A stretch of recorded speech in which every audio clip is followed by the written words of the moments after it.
بسم الله الرحمن الرحيم. الحمد لله رب العالمين، والصلاة والسلام على سيد الأنبياء والمرسلين وعلى آله وأصحابه أجمعين. أما بعد، فأعوذ بالله من الشيطان الرجيم. بسم الله الرحمن الرحيم. إن كنتم تحبون الله فاتبعوني يحببكم الله. وقال تعالى في موضع آخر: لقد كان لكم في رسول الله أسوة حسنة. معزز حاضرین جمعہ، اللہ تبارک و تعالیٰ کا ہمارے اور آپ پر بڑا فضل اور انعام ہے کہ انہوں نے ہم اور آپ کو انسان بنایا، انسان جسے اشرف المخلوقات کہا جاتا ہے۔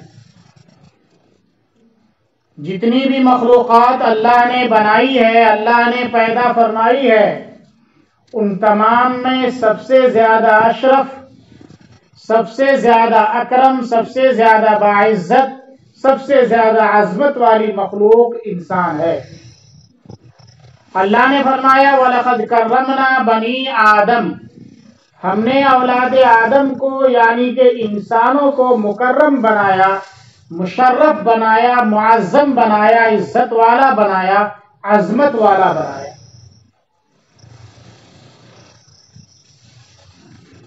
مزید اللہ تبارک و تعالی نے ہم اور آپ پر یہ انعام اور اکرام فرمایا کہ نبی کریم صلی اللہ علیہ وسلم جو سید الاولین والآخرین ہیں، امام الانبیاء والرسل ہیں، ان کی امت میں ہمیں اور آپ کو پیدا فرمایا۔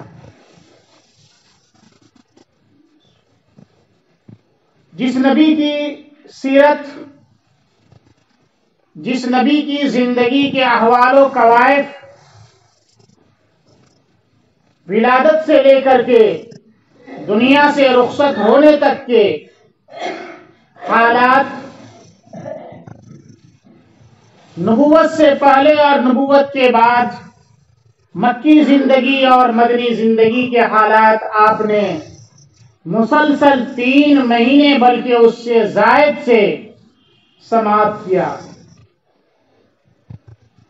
مجھے آج نبی کریم صلی اللہ علیہ وسلم کی سیرت طیبہ اور حیات مبارکہ کے تعلق سے جو چیز ہمارے اور آپ کے لیے باعث عبرت ہے، باعث نصیحت ہے، جو ہمارے لیے قابل عمل ہے، راہ نجات ہے، اس عنوان سے گفتگو کرنی ہے۔ قرآن کریم کی جو آیت میں نے تلاوت کی، اللہ تبارک و تعالیٰ نے اس طرح فرمایا: لَقَدْ كَانَ لَكُمْ فِي رَسُولِ اللَّهِ أُسْوَةٌ حَسَنَةٌ، کہ نبی کریم صلی اللہ علیہ وسلم کی زندگی، نبی کریم صلی اللہ علیہ وسلم کا طور و طریق، آپ کی نشست و برخاست، آپ کا اٹھنا بیٹھنا، چلنا پھرنا، مدنی زندگی، مکی زندگی، نبوت کے بعد کی زندگی، نبوت سے پہلے کی زندگی، کھانے پینے کی زندگی، بیویوں کے ساتھ ملنے کی زندگی، چرواہا بکری چرانے کی زندگی، قیادت اور سیادت کی زندگی، سیاسی زندگی، آئلی زندگی، یہ تمام کی تمام زندگیاں ہمارے اور آپ کے لیے اسوہ ہے، نمونہ ہے، آئیڈیل ہے۔ مطلب یہ ہے کہ نبی کریم صلی اللہ علیہ وسلم کی زندگی کو سامنے رکھ کر کے آئینے کے طور پر، جس طرح آئینے کے سامنے ہم اپنی زندگی کو، ہم اپنے چہرے کو سنوارنے کی کوشش کرتے ہیں، آئینہ میں جو عکس ہمیں نظر آتا ہے، جو کمیاں اور خامیاں نظر آتی ہے، اس کے مطابق ہم اپنے چہرے کو سدھارنے کی کوشش کرتے ہیں۔ اسی طریقے سے ہماری زندگی میں پیدائش سے لے کر کے وفات تک جتنے بھی اطوار آتے ہیں، ان تمام اطوار میں جو خامیاں ہیں، جو گڑبڑیاں ہیں، ان میں اگر آپ تبدیلی چاہتے ہیں، اگر آپ ان میں سدھار چاہتے ہیں، تو نبی کریم صلی اللہ علیہ وسلم کی زندگی ہمارے لیے مثل آئینہ ہے۔ ان کی زندگی کو سامنے رکھ کر کے ہمیں اپنی زندگی کو سنوارنا ہوگا، تو جا کر کے ہمیں اور آپ کو فلاح اور کامیابی نصیب ہوگی، دنیا اور آخرت میں سرخرو ہو سکتے ہیں، اللہ تبارک و تعالیٰ کی رضا ہمیں حاصل ہو سکتی ہے۔ آپ نے نبی کریم صلی اللہ علیہ وسلم کی سیرت طیبہ کا قریب تفصیلی بیان سنا، دیکھا آپ نے کہ نبی کریم صلی اللہ علیہ وسلم نے نبوت سے پہلے بھی اپنی زندگی کتنی پاک، صاف اور صاف ستھری گزاری۔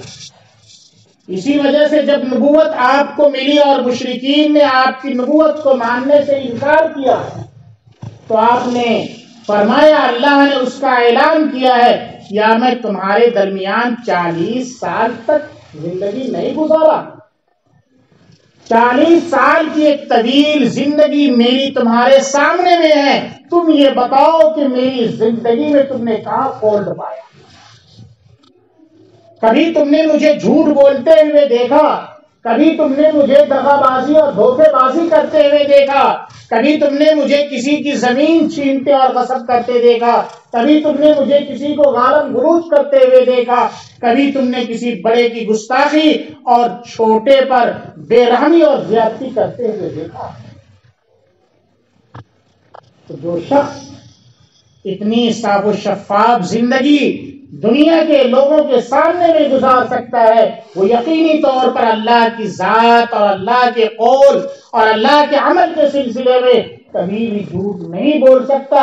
یہ ایک شہادت تھی آپ کی کہ جس طریقے سے میری یہ زندگی جھوٹ سے مبرہ اور منزہ ہے، اسی طریقے سے جو کلام میں لے کر کے آیا ہوں، جس چیز کا دعویٰ میں نے کیا ہے، دعوی نبوت، اس میں مکمل 101% سچا۔ آپ صلی اللہ علیہ وسلم نے نبوت کے بعد خصوصی طور پر مکے کی جو 13 سالہ زندگی ہے، کتنی کٹھنائیوں سے بھرپور زندگی گزاری۔ آپ نے واقعات میں سنا، میں نے آپ کو بتایا کہ طائف کے سفر میں کس طریقے سے آپ کے پورے بدن کو لہو لہان کیا گیا، خون آلود کیا گیا، اتنے خون بھرے کہ جوتیاں بھر گئی خون۔ اللہ کو بھی غضب آیا اور اللہ نے پہاڑوں کے فرشتے کو آپ کے تعاون کے لیے، آپ کی مدد کے لیے بھیجا۔ آپ نے اپنے پشت پر اوباشوں کے ذریعے سے پتھریں کھائی، آپ نے نماز کی حالت میں، سجدے کی حالت میں اوجھڑی بھی رکھنا گوارا کیا۔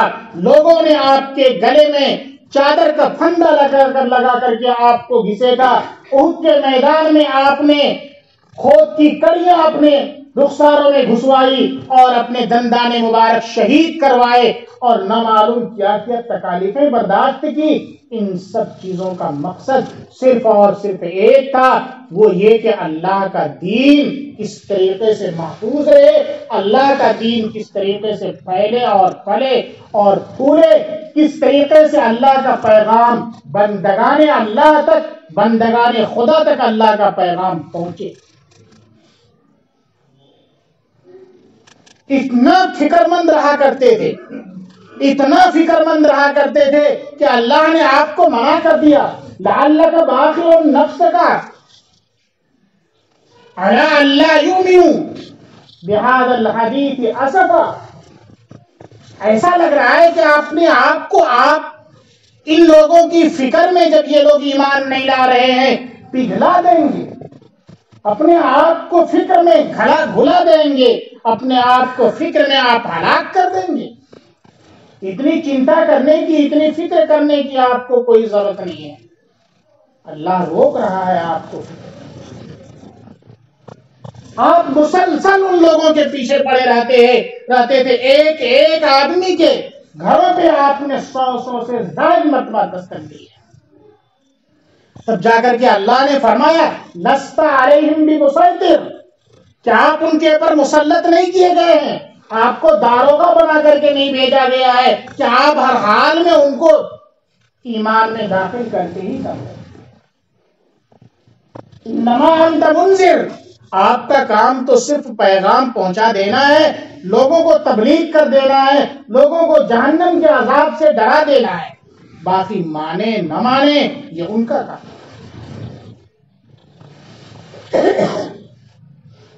لیکن آپ نے جو تکالیف برداشت کی ہے، میں نے بتایا تھا آپ کو کہ حدیث شریف میں ہے، نبی کریم صلی اللہ علیہ وسلم نے ارشاد فرمایا لقد اوذیت فی اللہ ما لم یوذى احد مثلی، کہ اللہ کے راستے میں مجھے ایسی تکلیف دی گئی، اتنا ستایا گیا، ایسی ایذائیں دی گئی ہے مجھ سے پہلے اور میری طرح کسی کو بھی تکلیف نہیں دی. یہ سب آپ نے کیوں برداشت؟ اس دین کے خاطر، جس دین کے ہم اور آپ نام لیوا ہیں. اور ہماری جو صورتحال ہے وہ ہم اور آپ اپنے گریبانوں میں جھانک کر کے دیکھیں کہ اس دین کے حدود میں ہم کتنا زیادہ ہیں اور ہماری 24 گھنٹے کی زندگی کتنی شریعت مطہرہ کے مطابق.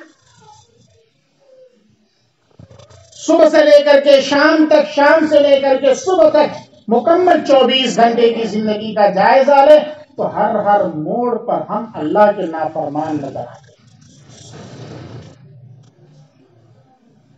ایک موٹی سی چیز ہے نماز، سب کو معلوم ہے کہ دن اور رات میں 24 گھنٹے میں 5 نمازیں فرض ہیں. اور کس درجے کی فرض ہے؟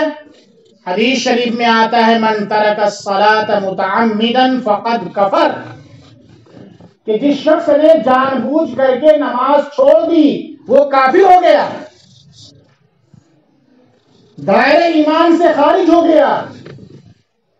وہ علماء نے اس حدیث کی تعویل کی ہو، علماء کی تعویل اپنی جگہ، لیکن حدیث صاف طور پر بتا رہا ہے کہ ایسے شخص کے لیے دین میں اور اسلام میں کوئی گنجائش باقی نہیں رہ جاتی.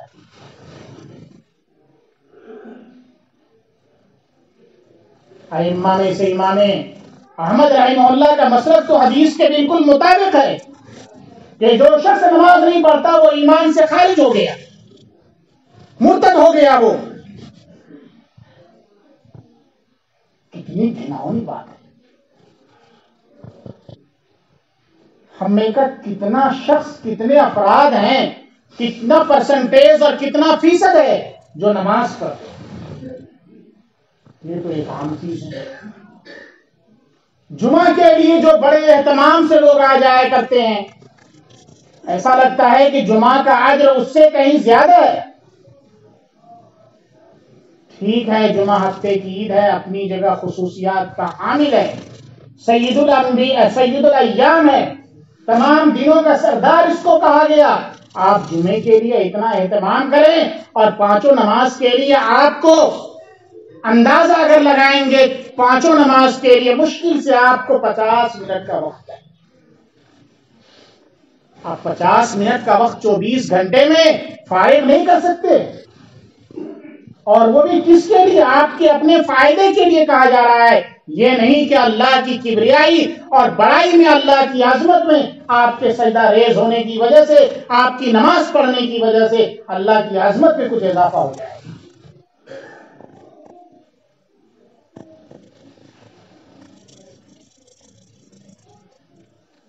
کسی نے کہا ہے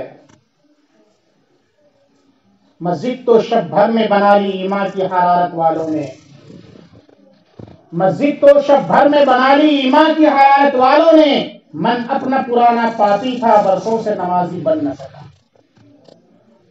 ہماری صورتحال یہی ہے، تھوڑی تھوڑی سی بات تو مسجدوں کو علیحدہ کرنے کی ٹھان لیتے ہیں. آج صورتحال دیکھ لیجئے، ہمارے اس گاؤں میں جبکہ متحدہ اور متفقہ طور پر صرف اور صرف ایک جامع مسجد ہے، لاک ڈاؤن کی مجبوری کی وجہ سے متفرق جگہوں میں جمعہ پڑھنے کی اجازت دی گئی، لیکن اس کا ناجائز فائدہ اٹھا کر کے لوگ ابھی 3 جگہوں میں جمعہ کی نماز پڑھ رہے ہیں۔ اور ایسا نہیں کہ لوگوں تک پیغام نہیں پہنچایا گیا، میں اب خود دکن ٹولے میں جا کر کے بارہا یہ تاکید کر چکا ہوں، اور بھی کئی لوگوں نے جا کر کے تاکید کی کہ بھئی یہاں آئیے، یہاں آنے میں آپ کے لیے زیادہ اجر ہے، ایک ایک قدم پر آپ کو ایک نیکی ملے گی، ایک گناہ آپ کا مٹے گا۔ اس کے باوجود لوگ نہیں آئے، چند افراد ہیں جو اب بھی یہاں آ کر کے جمعہ کی نماز ادا کر رہے ہیں۔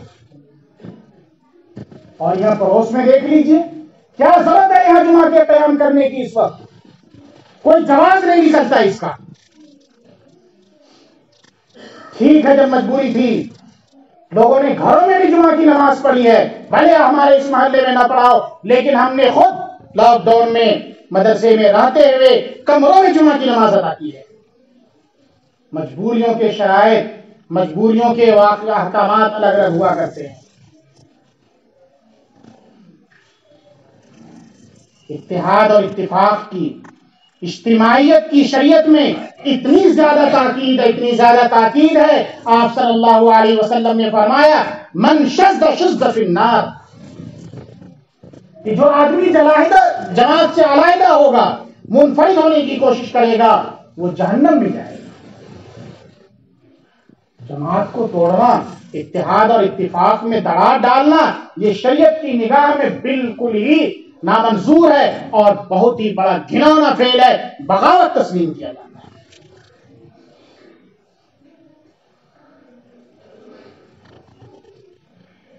میں یہ عرض کر رہا تھا کہ نبی کریم صلی اللہ علیہ وسلم نے جو دین ہم تک پہنچایا ہے، اس دین کی حفاظت کرنا ہماری ذمہ داری ہے، ہمارا فرض ہے، ہمارا نصب العین ہے۔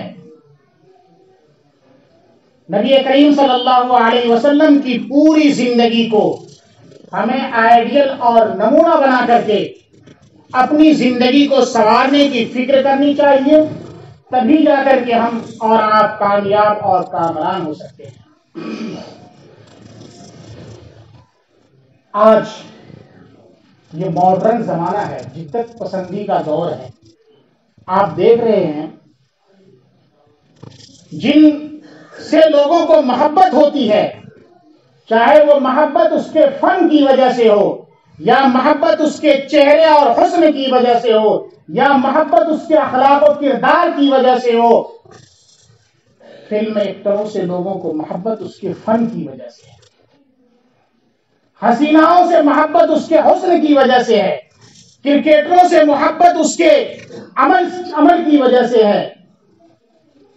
اسی وجہ سے آپ نے دیکھا ہوگا ہندوستان کی بلکہ پوری دنیا کی جتنی بڑی بڑی کمپنیاں ہیں، جتنی بڑی بڑی مصنوعات کی فیکٹریاں ہیں، وہ تمام کے تمام اپنا پروڈکٹ اور اپنی مصنوعات کا ایڈورٹائز اور اس کی تشہیر، اس کا اشتہار ان لوگوں کے ذریعے سے کرواتے ہیں، کھلاڑیوں کے ذریعے سے کروایا جا رہا ہے، ہیرو اور ہیروئن کے ذریعے سے کروایا جا رہا ہے، اس لیے کہ سب کو معلوم ہے کہ آج لوگوں کو کرکٹروں سے محبت ہے، آج لوگوں کو ہیرو اور ہیروئن سے محبت ہے، اسی قسم کے لوگوں سے محبت ہے۔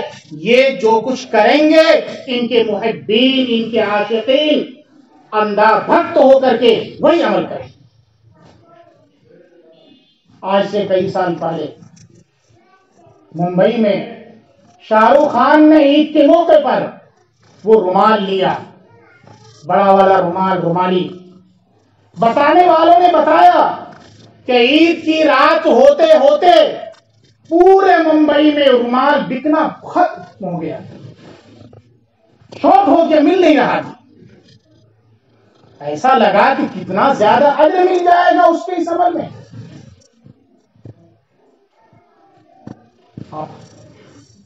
دیکھ لیجیے جو بھی عمل کیا جاتا ہے انہی لوگوں کے ذریعے سے، اس وجہ سے کہا جاتا ہے کہ دنیا اندھی ہو چکی ہے۔ جو چیز ہمارے لیے اصل آئیڈیل اور نمونہ تھی، ہم نے اس کو بالائے طاق رکھ دیا ہے۔ آج سے کچھ پہلے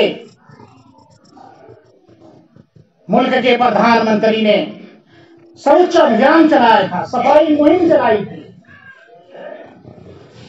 اور اس صفائی مہم میں بہت سے اس قسم کے لوگوں کو شریک کیا تھا، اس لیے کہ جو اس کے محبین ہیں وہ اس کو دیکھ کر کے اس کام میں مشغول ہوں گے۔ لیکن آپ کو معلوم ہے کہ یہ صفائی ابھیان سب سے پہلے کہاں سے شروع ہوا؟ نبی کریم صلی اللہ علیہ وسلم نے فرمایا الطہارۃ نصف الایمان، النظافۃ شطر الایمان، کہ صفائی ستھرائی یہ آدھا ایمان ہے۔ یہ تو ہمارے دین کا حصہ پہلے سے ہے اور یہ ہمیں نہیں معلوم، ہم اس کو اس کا کریڈٹ دیتے ہیں۔ تو نبی کریم صلی اللہ علیہ وسلم کی زندگی ہمارے لیے بہترین عملی نمونہ ہے۔ جس شعبے میں آپ رہبری اور رہنمائی حاصل کرنا چاہتے ہیں، نبی کریم صلی اللہ علیہ وسلم کی زندگی میں موجود ہے۔ سیادت اور قیادت اگر کوئی کرنا چاہتا ہے، سیاست میں آنا چاہتا ہے، تو بابائے قوم گاندھی نے کہا تھا کہ ابو بکر اور عمر کی زندگی سب سے بہترین نمونہ ہے، اس لیے کہ اس کی زندگی سیادت اور قیادت کی زندگی بے داغ۔ یہ سب شہادات ہیں غیروں کی، اور ہم دوسروں کے دلدادہ بنے ہوئے ہیں، دوسروں کے طور و طریق میں ہم اپنی فلاح ڈھونڈ رہے ہیں۔ آج ہمارے نوجوانوں کا کیا حال ہے؟ داڑیاں تو صاف ہیں ہی، ان کے بال دیکھیے فیشن لیول، عجیب عجیب ایکٹنگ اور عجیب عجیب طریقے سے بال کی کٹنگ شروع ہو گئی ہے۔ کوئی بال کٹاتا ہے صرف یہاں رکھتا، اس کا نام رکھا کٹورا۔ حد ہو گئی بھائی، ارے یہ کیا چیز ہے؟ آپ کہاں جا رہے ہیں؟ ہمارے بچے اور ہماری نسل کہاں جا رہی ہے؟ کن لوگوں کے طور و طریق پہ چل رہی ہے؟ حقیقت یہ ہے کہ عملی اعتبار سے ہم مکمل یہود و نصارہ ہو چکے ہیں۔ ایمان کی حرارت بالکل ختم ہوتی جا رہی ہے۔ اس لیے ہم اپنی بھی فکر کریں، اپنی اولاد کی فکر کریں۔ اللہ نے فرمایا قُوا أَنفُسَكُمْ وَأَهْلِيكُمْ نَارًا، کہ اپنے آپ کو اور اپنی اولاد کو، اپنی بیوی بچوں کو، اپنی جنریشن کو، اپنی نسل کو جہنم سے بچانے کی فکر کرو۔ دعا فرمائیں کہ اللہ تبارک و تعالی ہمیں اور آپ کو نبی کریم صلی اللہ علیہ وسلم کی سیرت طیبہ اور حیات مبارکہ پر مکمل طریقے سے عمل کرنے کی توفیق عطا فرمائے۔ وما علینا الا البلاغ۔ اللہ اکبر اللہ۔